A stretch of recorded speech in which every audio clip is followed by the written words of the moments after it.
Accessing library computer data.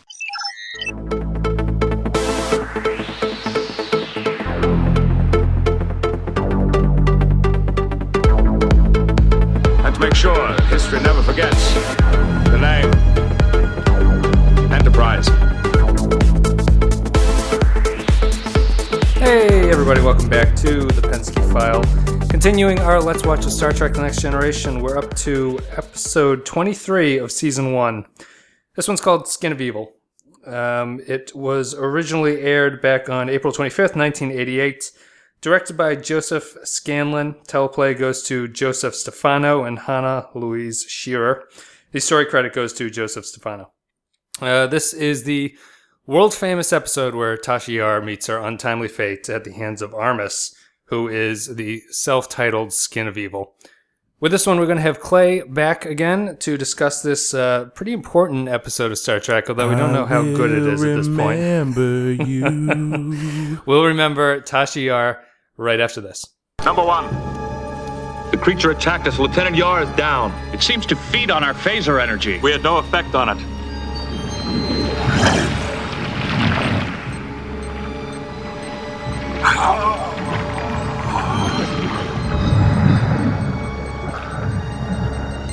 What's Lieutenant Yar's condition?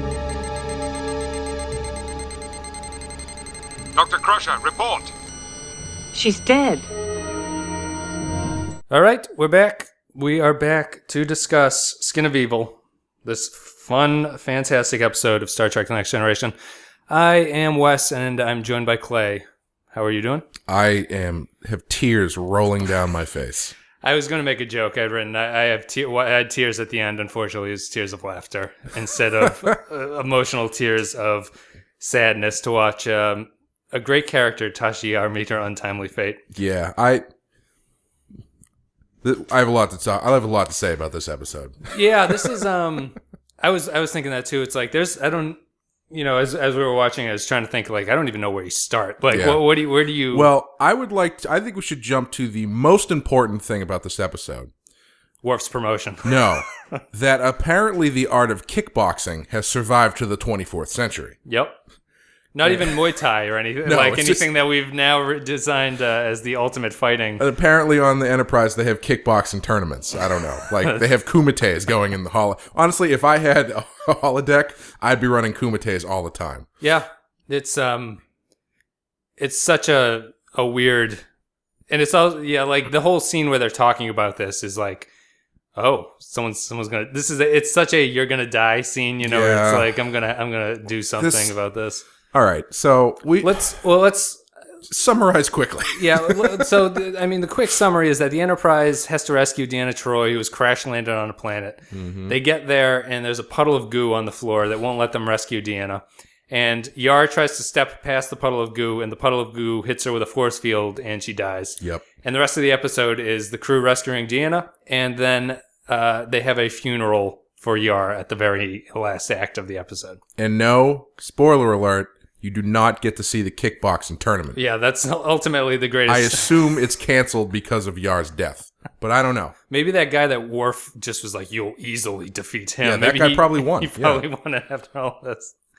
So stupid. So let's start off with, the most important thing about this episode is that Yar is no longer a cast member. Okay, so her leaving the show was her own choice. She wanted to leave. Yep. It took 4 writers to write that steaming pile of dog shit. Yep. That was like the biggest fuck you send-off episode I've ever seen in my life. It's such a weird thing, because if you like you're saying, if you watch this episode without really understanding or like reading about the backstory, it seems like the writing staff must have just been pissed and were like, we're going to give you the worst death possible. Oh, it is the worst death I think I've ever seen in anything. The problem is that I've been, you do like these research things, and again, it comes back to Roddenberry. And Roddenberry seems to have no concept of story. And like as a writer, he seems to be extremely weak. We've talked before. He's a good universe builder. He's like Lucas. He just can't get a plot going. That's like, this is okay. He wanted her to die in a totally normal way that a security chief would die. That was what he told the writers to do. And so great. which is a novel idea, but if I'm watching a dramatic TV show, I don't watch TV like, you know, the characters on ER aren't doing grocery shopping. I'm sure characters go grocery shopping in their day-to-day life. There is, funny bring that up, because I believe there's an episode of ER where someone brings a rocket launcher into the hospital. Shoots a helicopter down. I don't know, but that might be happening in ERs all over the... I don't know.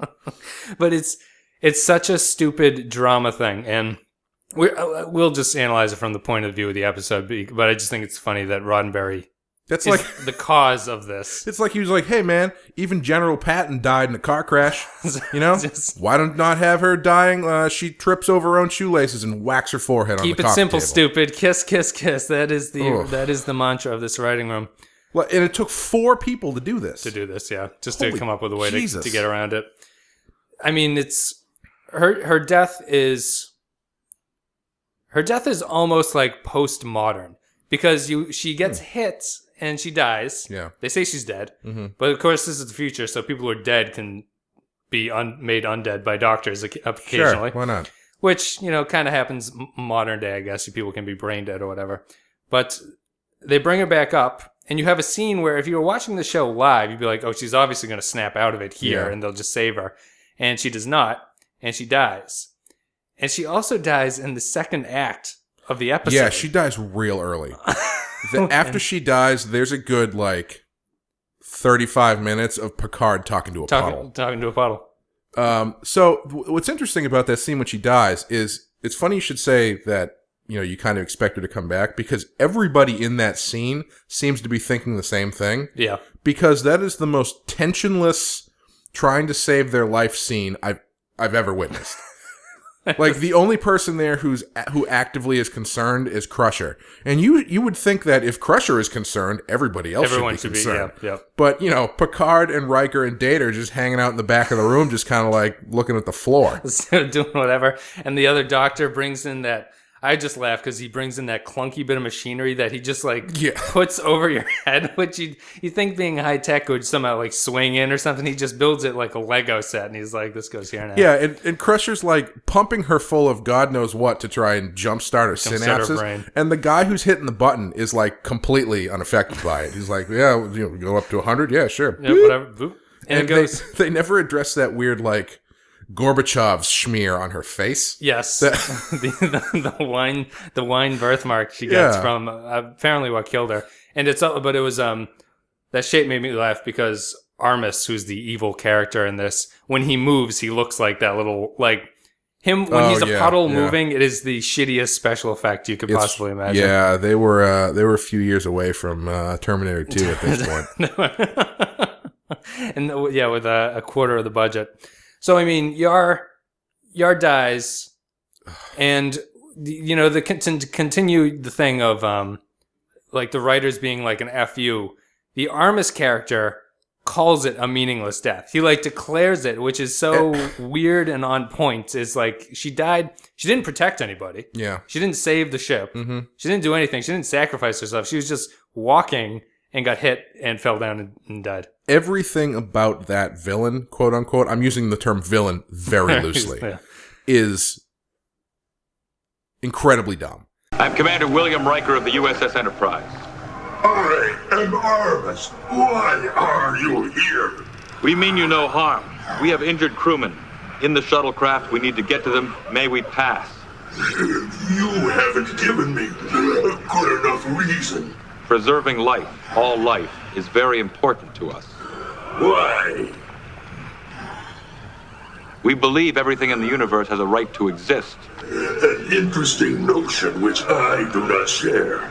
I feel he's 10% totally awesome and 90% stupid.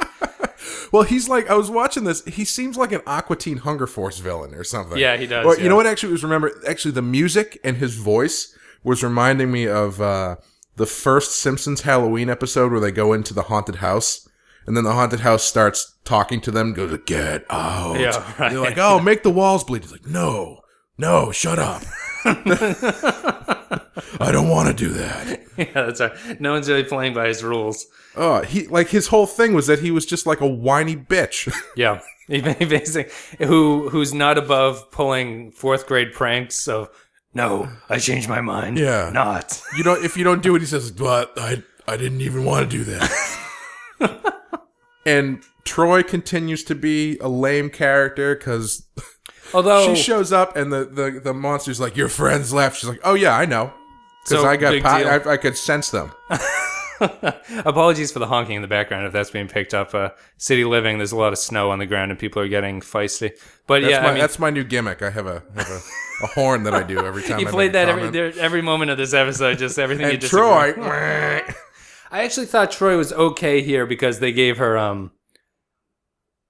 at least a glimpse. Like she at least had some, her powers had something. She's better than she has been. Although not even because he tells her everything. It's not. She sort of senses that he was left behind. That's like the extent of her power, and then he tells her everything that's left to know about that.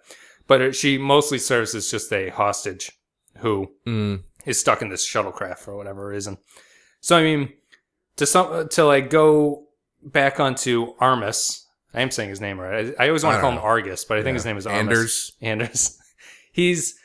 I do think that he's 10% cool and 90% really stupid. Because I think the episode would have been remarkably better if he did not speak at all. And if you just had... And you changed his humanoid form to not have arms, which I think makes it look stupid. That thing was bad, like on latter seasons of old Doctor Who bad, where like the BBC was about to shut them down, so all of their monsters were made out of bubble wrap. They clearly just like draped a guy in garbage bags and then covered him with like goop. It's like printer ink and molasses, I think, was that liquid, something like that. Ugh. But I think if you had just had a smooth humanoid form come out and it was quiet, it would almost be terrifying because... Yeah, it'd be pretty cool. The best part of this episode, in my mind, is the... Armus is torture, like, sort of taunting people throughout the whole thing, but I really liked the knocking Geordi's visor off thing. I thought was surprisingly effective. And he knocks off Geordi's visor so Geordi can't see, and people try to help him, and so Armus is showing that he can kill people whenever he wants, so he doesn't let them help him. And it was it's like a very dark idea, basically, to have like a blind man sort of like scurrying around. And I also really liked the Riker getting taken thing. I think that's actually a pretty cool scene. Yeah.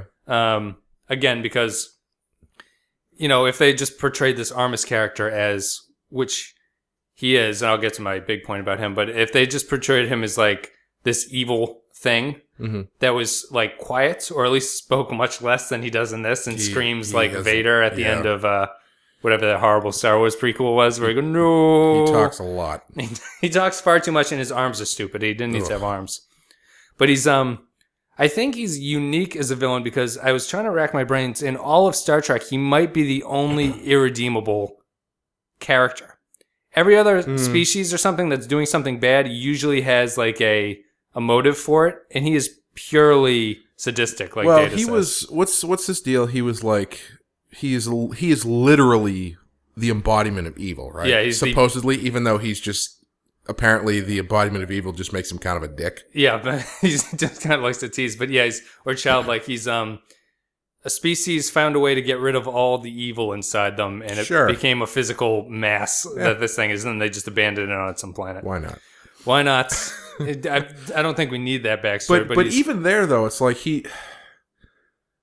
I mean, I think they choose to make him irredeemable. The way that they do that backstory, they could have done something where he where he lets them go. I don't know. Like the way that they set him up as being completely evil, but he's really angry because he got left behind. Yeah. Leaves room for him to get over it. You say you are true evil. Shall I tell you what true evil is? It is to submit to you. It is when we surrender our freedom, our dignity, instead of defying you. I will kill you and those in there. But you will still be here. In this place. Forever. Alone. Immortal. You know what I mean? Right. I prefer he did not have that back. I prefer if he was just purely evil. No, that would be fine. Yeah. Yeah, it is like, they tried to shoehorn him to, because you're never going to feel bad for him. He's a dick and he's killed one of the characters. So it's Well, the thing I was thinking, like, they spend so much time talking to him, right? Why can't, if he's like, all I want to do is get off of this planet, why doesn't Picard go, okay, we'll beam you out of here, no problem, and just beam him into space? Yeah. Or, like, into a star. You know? Or... put a tractor beam on him and just slam him into it. Yeah, at first I thought his thing was he actually... Because they talk about how they can't beam Troy and Ensign Knockout off of the shuttle because there's an energy force created by this black goop around the ship, around the shuttle, but the energy force is lower when he gets mad. But he's like anti-Hulk. Yeah, but at first it looked like it was getting lower when he was surrounding the shuttle. So I thought at first, oh, maybe he's like got the hots for Troy. Yes. So when he's focused in on her, his level goes down. Yep. In which case, I was thinking what they should have done is they should have just said, okay, forget you. We don't care about you. We're just going to blow up this planet. Right. We'll see you guys later. And then he would get so angry and he would, surround the ship that they could beam her out of there and then blow up the ship anyway, which they do at the end, which is hilarious. Yep. No, I mean, yeah, his motivation, the plotting behind his whole thing is really stupid. I mean, besides the fact that it's pretty unclear until halfway through what's causing his these weakening things to go around. Like you said, they do mention it the first time he moved onto this shuttlecraft. Yep. The thing modulated and Worf in his new position was all over it. And then later on, you just have to be like, I'm not going to take you anywhere. And he'll scream, like I said before, like Vader at the end of that prequel. And then you just beam them out anyway, and that's the end of it. But it's a super season 1, which had been getting better. This is the first really bad episode in a string of like 2s and 3s that I've seen. Of all the ones that I've watched, I think this might be the worst. The worst? Yeah. Even this is worse than Angel 1 for me. Yep. Angel 1 had, I don't know, had some interesting things going on at least. This is my biggest problem with this episode is it feels like bad Star Trek fan fiction. It does, yeah. It does feel out of and I wonder what came first, the idea or Yar must go? I don't know. Okay, can we talk about that for a minute? Yeah. I may have said this before in another podcast. I forget. I think she made a really bad decision leaving. Yep. Which she also clearly thinks she made a bad decision. Yeah, she clings to the show. Yeah. But because the characters as presented in this first season are so one note across the board. Yep. That I actually think she is one of the characters that has the most potential because of the way that she's, again, I don't know if I've said all this before, but the way that she's set up and some of the things that she's dealing with is a lot more interesting, potentially, than some of the other characters. Like, I mean... Troy. Yeah, Troy. The only thing she's got going for her, really, is that she's kind of telepathic and she and Riker had a thing. Yeah. And she calls him Imzadi, which I thought was a nice callback in this episode. Yeah. So, but not to interrupt. But yeah, I mean, to pile on to your point, this is by far her best episode. Even like her Troy? No, Yar. This is performance-wise. Her performance-wise, and it's also, I mean, the script at the end where she's reading her hollow will is appalling, but her performance isn't terrible. It's like the most. It's the most we've gotten out of her, this entire thing. It's unfortunate it comes at a point where the character is now dead. Because and her scene with Worf in the beginning is okay. It's a little pointless. Even there, though, like, are they implying that they kind of have a thing? Yeah. Because that instantly is more interesting than anything they've done with her before. Because she's usually just, there to be angry and shoot stuff, and then they'll be like, hey, don't shoot, we should talk to this guy, don't shoot. Yeah, she's there to misunderstand the situation. Yeah. Even though her it's always, I don't know if they do that for drama, but the security chief always seems to misinterpret the situation to the chagrin of the commanding officers. But so putting her and Worf together, both kind of similar backgrounds, sort of, or at least kind of inverse backgrounds where... Fighter types. They're both, the fighters of the crew, definitely. She's someone who is forced to be a fighter, but he's a fighter who grew up on a farm or some shit. He's a fighter by nature, she's a fighter by nurture. Yeah, so that's kind of interesting. And like I said before, kickboxing tournament. Yep. Never see it. Now, did you watch the episode where she did some they put Parisi Squares or something. That was one. You didn't watch 100 whatever that one. No, you didn't. Think so, okay. No. They. Is that a fictional sport? Like it is. They made it up, Yeah. but they're wearing like full on like suits of armor for it, so it kind of makes you're like, oh, it's actually kind of cool looking. So I don't know why she's gone from that to like kickboxing.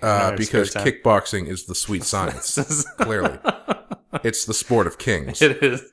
It is the sport of kings. Well, too bad for Yar. But yeah, I mean, I thought it was her best performance by far. We mentioned during it that the episode previous, Symbiosis, was her last recorded performance. She waves goodbye in that episode.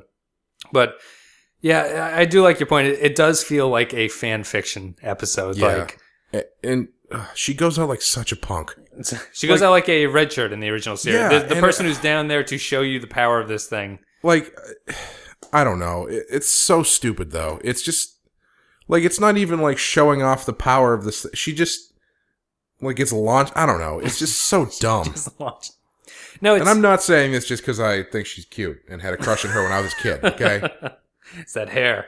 No, it's the, it's a terrible way to write a character out to the point where you're like, I don't think she's, like, if you're watching, I don't think I've ever seen this episode at a point where I didn't know it was her last episode. So it would be, I can't imagine watching this and being like, you'd probably spend the first half of the episode going like, what the hell's happening? Like, what's going on? Yeah. Or how are they going to bring her back? You'd spend the rest of the episode wondering how that's... Yeah, it is a death that feels like she should come back. Right. Yeah, because it happens so early and because she goes out so weirdly. Yeah, so undramatically. I can't think of another show that killed off a major character that didn't have plot implications or was a sacrifice to, help everyone else on the cast. Yeah, I mean, I was thinking about the probably one of the best killing of a regular character is in the second season of Buffy the Vampire Slayer, where they have a character who's kind of like a secondary, maybe even tertiary character that they kill in dramatic fashion, and it just like it is effective. It's very effective. This is on like Donkey Kong. Oh yeah, and it's like it's not a sacrifice. It's very much like part of the plot where this person is actively murdered. Right. But it works really well. And I mean, in this, it's like you've got a character who is part of the main crew. And basically, she could have, for all intents and purposes, misstepped and fell into a chasm or something. Yeah. Just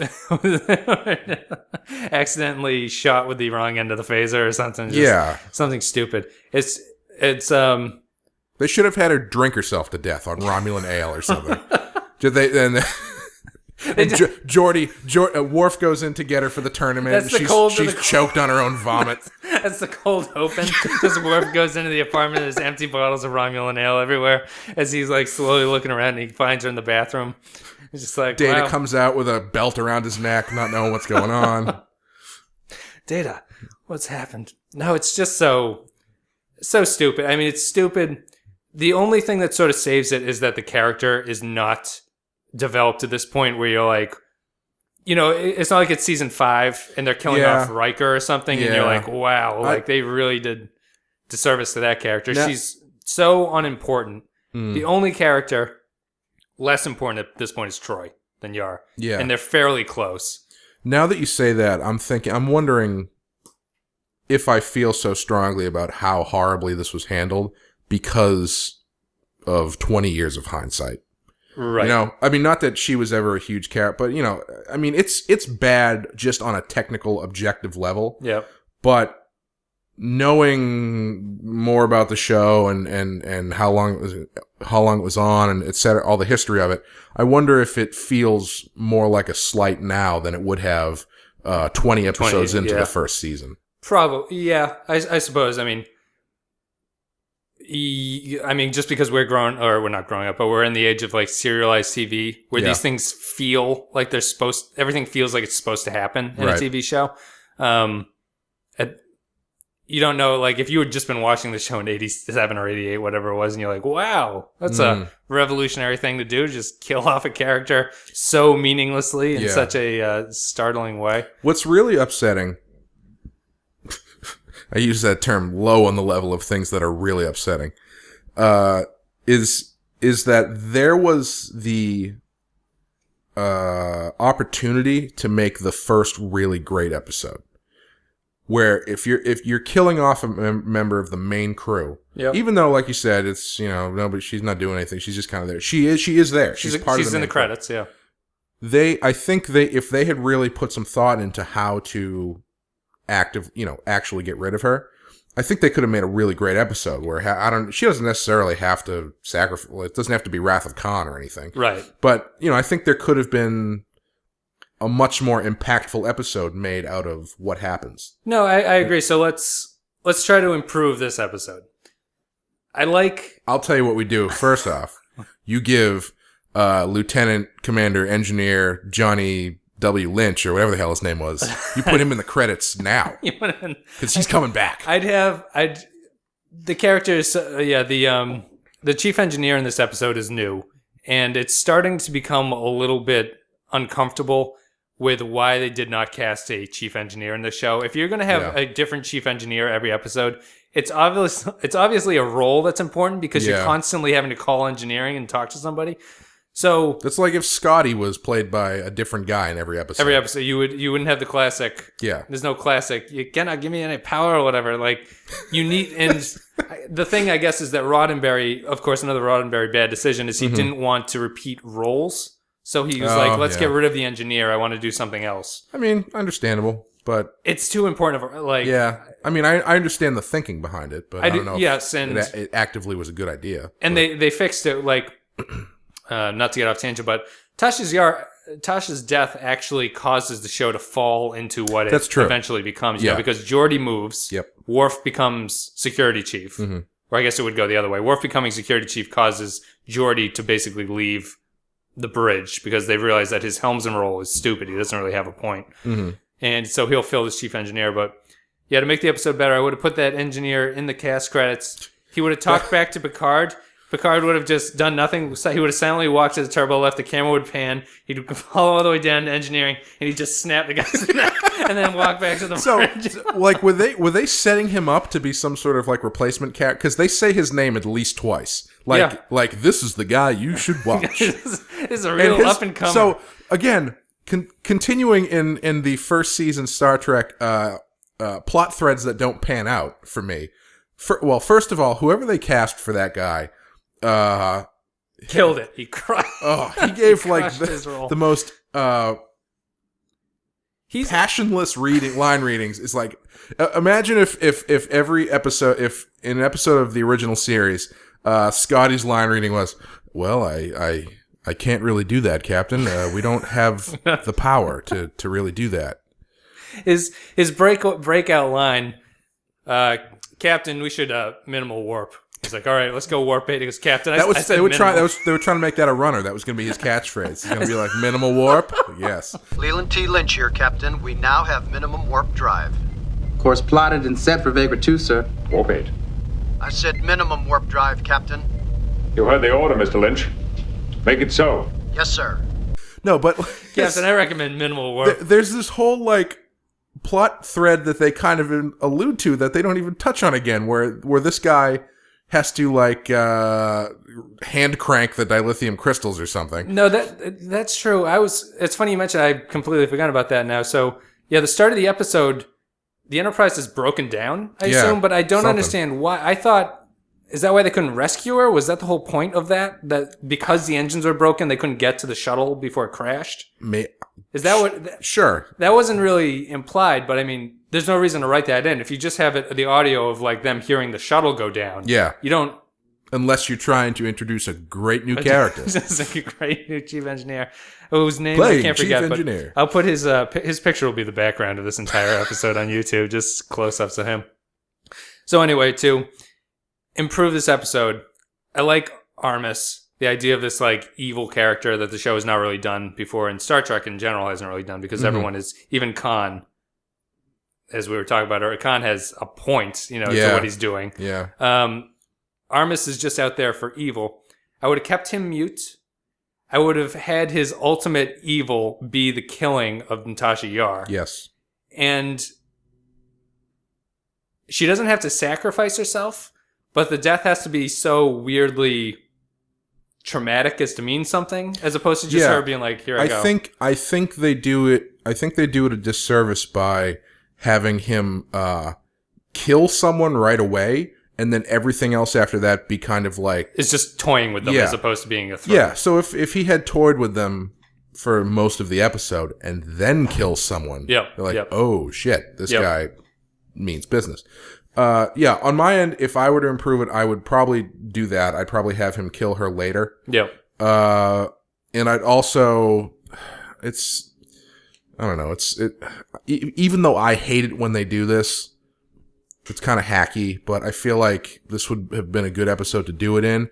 I would have had her be the one trying to reason with him. You know how they have that whole thing where Picard is trying to outthink, okay, crap. Yeah, it just meant, If they had put the focus on Yar and had her be the one who's engaging this thing only to actually be killed by it at the end. No, yeah, that's a good point. I think that would add some more weight to her death. If it had captured everyone, almost but her or something. Yeah. They have that back and forth and it seems like she's reasoning with it. Right. And then he's like, nope. Dead. Yeah, right. She's like, "You think you're evil? I was raised on a planet with rape gangs." He's like, "Well, I'll show you evil," and knocks it out. I mean, it would have been so much more. You give her that monologue, give her like a really great line right before it happens, and then close the book, and it would have meant something. But instead it just falls apart. And I just wanted to briefly touch on the Hollow funeral. Oof. Which I don't think you should have a funeral on the holodeck. Which looked like a Windows screensaver. Yeah, just a hill with a tree on it and blue background. But so, I mean, let's get through the logic of a hollow will. You must have to record this every single day of your life. Yeah. To be prepared. She is extremely up to date on her knowledge. She practically mentions the kick fighting contest. She's like, "Worf, remember when we talked about the kick fighting contest?" And I'd like to also thank Chief Engineer Rennie Lynch for teaching me that you should always disobey your captain. You should always give a sassy attitude to everything that's asked of you. Just such a... I liked her acting, but it's way too long because there's too many cast members. Yeah. And we also... I've watched every episode here. Do they do that with everybody? Like, does everybody get a funeral like that? Well, I mean, but you must also have to record one for your family. She doesn't have a family, except of her sister, I think. But it seems to be you'd have to record these things endlessly and just be like, all coworkers, and now my family, and now the extended mailman, whatever goes around. It's just there's too many cast members for it to be effective. Yeah. If it had been Picard in his ready room watching a clip of it or something, it would have been more effective, but they all have to awkwardly stand there and just stare at this, and she's like, "Will, you son of a gun. You son of a gun, Will." I think she literally says, like, "Riker, you're the best." But there haven't been... Did each cast member get to write their own thing for that? Riker, you're the sexiest member of this cast. You blow that trombone like nobody's business. Wait till you start throwing your leg over chairs. It's just stupid. I mean, it's not... there haven't been enough episodes. I mean, you kind of have to do this, but there haven't been enough episodes where... Has she ever even talked to Geordi? I was like trying to remember if there are even scenes where she's talked to Crusher, talked to Troy. I don't know if any of this. I like the weirdly, like, the feminist thing. She's like, "Well, you taught me how to be a woman, but also be strong at the same time." It's like, I don't remember a single episode where I believe she says, "You taught me how to be feminine without losing anything." I don't even know what that means. In the 24th century, many eyes are rolling. Apparently, up to that point, Tasha Yar is just doing pull-ups like Linda Hamilton in Terminator 2. It's when you're in the future, the dated references become a little bit more dated. I was watching the original series, the Khan Space Seed, and Scotty is referring to because Khan's people are from Asia on Earth, and Scotty calls them Orientals multiple times in the episode, which is a wonderful little bit of... They should have given that to Bones, because Bones was always like kind of racist. These Orientals everywhere. I got Vulcans with their logic. That reminds me, at some point in the episode, Picard... Oh, actually, Tasha Yar does it at the end too, but there's like poetry quotes that I didn't recognize because they don't say who they were. Right. I can only assume that they are real poetry quotes. You would hope so. But I was thinking, why don't they just make up fake poetry? Because they're in... Future poetry. Yeah, or like, reference a 2 Live Crew song or something. It's the poetry about like the hum of the warp nacelle as I rounded the binary star system. And it's like, wow, this poetry is really something. So that's the end of Tasha Yar. The end. Goodbye.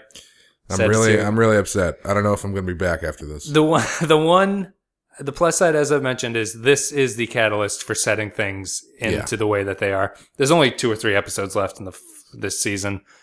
Worf has, I don't know if they formally make him security chief, but they call him acting security chief here. He's got to get a new suit. He's got to get a new collar. New sash. New sash, new collar. Because you can't have a gold sash and a gold shirt. No, it just won't clashes. Pop. Won't pop at all. So, I mean, Tasha leaving has kicked off eventually what the show's going to become. We've got another season to get through before that really happens. But second season is better than the first. And it'll be interesting to get there. Do you have any other thoughts about Miss Yar? We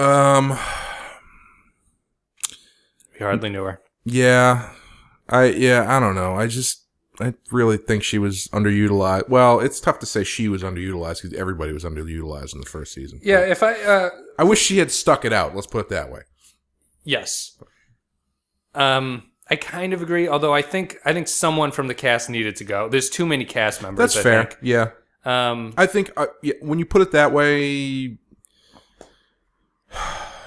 the problem is I could Wesley aside. Right. I mean, I'd eliminate him. Yeah. Yeah. I mean, you're probably right. She is probably the one that needed to go because I mean, in the large scheme of things, she is the most generic of the main cast. Yes. Yeah. She's her story doesn't really pile into anything. Even Troy, who's kind of boring, has a different bent. Yep. Than just being an angry woman. Yeah, and me and Amy watched the last episode with me. So if you had to rank the crew members, you don't have to go through all. Give me your bottom 3 at this point in the season. Just through first season episodes that you've seen. Well, I'm eliminating Security Chief Johnson McJohnson. I'm sorry, Engineer Johnson McJohnson. Bottom 3, I'd probably say Yar, Troy.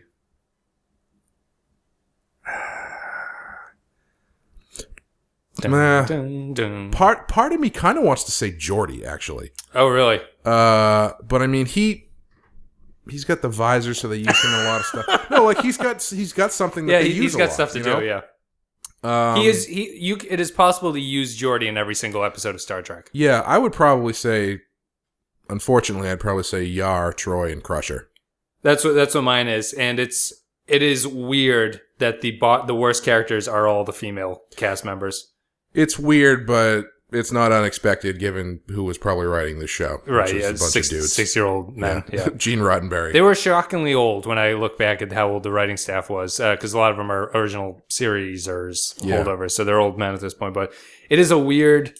Actually, I didn't realize that there was a lot of original series writers on the show. Wow, yeah. For the first season. That's interesting. Yep, and then they all got into disagreements with Roddenberry, and a lot of them quit. Interesting. So that's the. It's a weird, and I don't really know if it changes. The women cast are the bottom for me and Amy as well, and it's just like, ugh. And Troy shouldn't be there. Troy's probably the worst case. Crusher, there's nothing to her. Yeah. And Yar, they just killed off here. My season 1 top 3 is kind of surprising. I think Riker comes out on top, which surprises me. Then it would be like Picard and probably Data. Yeah, it's tough for me to say because I've only watched like a handful of these. Handful of the bad ones. I'm just shocked by how prominent Riker is in this first season. Yeah, well, I think the thing that makes Riker stand out is that he makes it a point to stand out. Like, even if he's not doing anything, he's doing something. Yeah, he's doing some business, or he's always present. Yeah. I don't know. I'd say Picard comes across pretty strong. He's got a lot to do. He has a great distrust and unknowingness of science and technology, which I appreciate. That's nice. I actually think I don't know. I feel like my number one is actually kind of Worf. Worf, really? Maybe not because of what he does over the season, but because of I actually think I'm putting him there based on that one episode that I was on last time. Heart of Glory. Yeah, because they kind of crystallized his whole thing. Yeah, they did. They hammered down his entire backstory. Which really makes him a interesting character, or at least a potentially interesting character, even though he's not really doing a ton. Yeah, him and Data definitely have, because Data had Data Lore, which is his entire backstory. Even Data, though, like you could have blown up Data, and I wouldn't have in the first season, and you could have. You could have had the swamp monster kill Data, and it would have had the same impact as if they killed Yar. It could have, yeah. His scene where he's jerking his arm around. Yeah. And they haven't given Data. They get much better with Data, but it's surprising in the first season how little him being an android has any impact on anything that happens. You know, in later stuff, it's like, we need someone to fucking put these codes in at lightning speed, and he's there to do it. And it's like, oh, he's an android. He can do these superhuman things. And this one, he's basically confused. Wikipedia. Yeah. They ask him about stuff. But like an incomplete Wikipedia. Yeah, like a Wikipedia that can't get any funding at any point in its history. Yeah, a Wikipedia who is like programmed by a nerd who knows really obscure things, but that doesn't know real basic things. It's true. And I'm shocked with how long it took for them to start giving him androidy advantages that he does not have in this. Yeah, they don't really do a lot with it. Yeah. And he's shockingly incompetent to be the second officer on this starship. Like, Riker, I understand, but Data seems totally unable to do whatever. But he's the second officer? He's like the third in command? If Riker and Picard die, he commands the ship. See, I didn't even realize that. Yeah. That's preposterous. It is. I thought he was there like as a pet, basically. No, he is the number 2, second officer. The purpose of this gathering confuses me. Oh, how so? My thoughts are not for Tasha, but for myself. I keep thinking how empty it will be without her presence. Did I miss the point? No, you didn't, Data. You got it. So let's wrap this up with some critic stuff. Zach Hanlon for the AV Club gave the episode an overall score of C-, saying that at points the episode just got annoying, especially during when Troy was describing Armus's feelings. Ugh. He thought that Yar's death scene was out of place in the episode and that overall Armus was unthreatening, saying, murdering Yar should have made Armus seem much more dangerous, but he's just so whiny and petulant and bland that he could have killed half a dozen cast members without leaving an impression. My friends on the message board are going to love this script I've written. I've written myself into the role of chief engineer. And I've got a real sassy attitude. I agree with all that. Keith Candido for Tor.com thought that Yar's death was pointless, but thought that it was a manner suitable for a security officer in Star Trek. I mean, yeah, but I don't watch these episodes for... There's a comment... That's such a cop... That explanation is such a cop-out. Yeah. I mean, I don't know. There's a... There's something I read a lot about these in criticism shows where it's not... Professional critics don't do it a lot, but like when I read like the Reddit for Star Trek and stuff, there's a lot of like, I like this episode, but... you know, I knew that Data was never in any real danger because he's a regular cast member. He has to come back. It's like, if that's your viewpoint while you're watching these shows, nothing that happens is going to resonate. Yeah. It's like everything is going to be fixed. So you can't point out as like, oh, I didn't believe that he was in any real danger because, you know, he's on the credits. He's got to come back. It's like watching a prequel movie or something and be like, well, I knew he wasn't going to die. Right. He's going to be in the third movie. Right. Yeah. So what do you expect to happen? I know he's going to become Darth Vader. Why do we even bother watching this? Well, that's a good question. So that's a criticism that drives me a little bit crazy, but yeah, that's kind of unfair. That's unfair criticism to level at anything, really. He felt that it was one of Troy's better episodes and that Armus fails in every possible way as a villain, and that's entirely on the backs of the people doing the effects and the voice casting. That I don't... I think it's more on the backs of the writing of him. Yeah, I think his writing is bad. Yeah, but we talked about that already. Yeah, I mean, his writing... Because I don't find his appearance terrible. I think he's okay. It's like as I said before, I would have got rid of his arms, but other than that, he does look like Swamp Thing. Yeah, I don't know. I think there was a slicker way they could have handled like that. Like even changing the set, or because that set was just it looked like whatever their basic. It looked like the set that the government faked the moon landing on. Yeah, it's. Shut up, Wes. Shut up. Hot takes. But yeah, I mean, it's clearly like it's the same set from that episode with Q. Where they have, where the sky is green though. The Napoleonic Klingons or whatever the hell those things are. Yeah, and you didn't. I watched Arsenal of Free. Oh, you were talking. That's the one that makes you fall asleep. Oh yeah. That set looks real setty. It's like they took potted plants from like Home Depot and just laid them out on the ground and had people run through them. Yeah, it looks terrible. But like if they had set it, I don't know, in a cave or something, like something a little bit more stifling. Yeah. Where it didn't look like if you just walked 100 yards to the left, you could get around this puddle. I know. You know, so I don't know, something to make that thing feel more claustrophobic. Yeah, and make the monster itself feel more inescapable. Right. No, yeah, I'd agree with that. Set design has not been a strength so far. IGN reviewer R.L. Schaefer thought it was a silly episode riddled with terrible dialogue, and it's only notable and remarkable because of Tasha Yar's untimely death. He gave it a score of 5 out of 10, making it one of his worst 4 episodes of the season. Wow, he gives 5 out of 10s for those bad. That's strange. Yar's death was included in the list of top 21 NAF sci-fi deaths by SFX magazine in 2012. NAF? Yeah, I guess that means like stupid. It's probably British, I think. Yeah. NAFF, so probably ridiculous. It was listed by the magazine as a bad example of somebody dies episode. Mm-hmm. All true. It's not quite as egregious as what they do in The Walking Dead, but that's a different story altogether. Death is a part.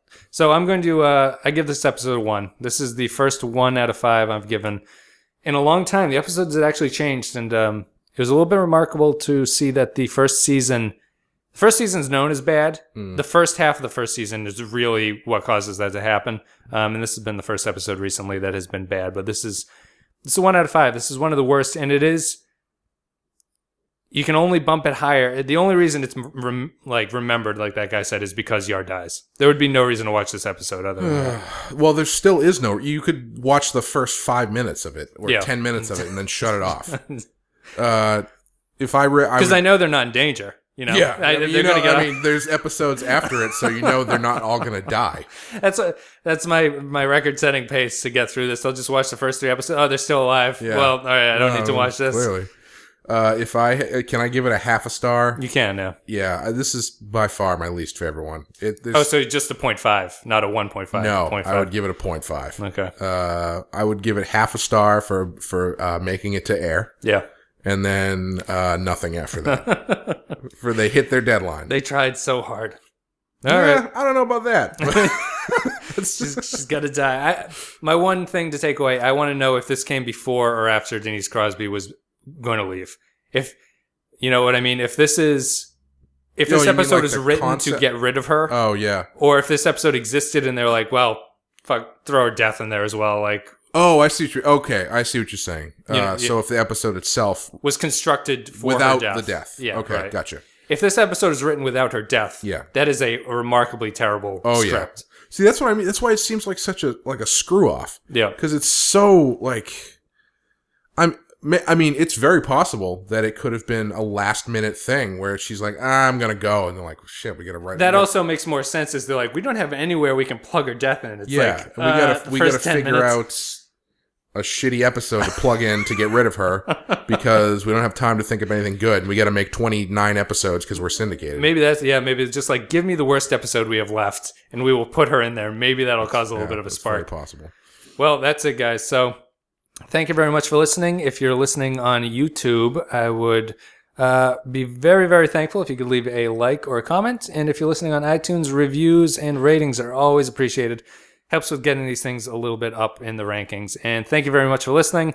And thank you very much for all your comments and support if you appreciated these episodes. So thank you, Clay, for coming by. Yeah, Do you have anything to plug? Do you have any skin of evil you want to leave behind on this podcast?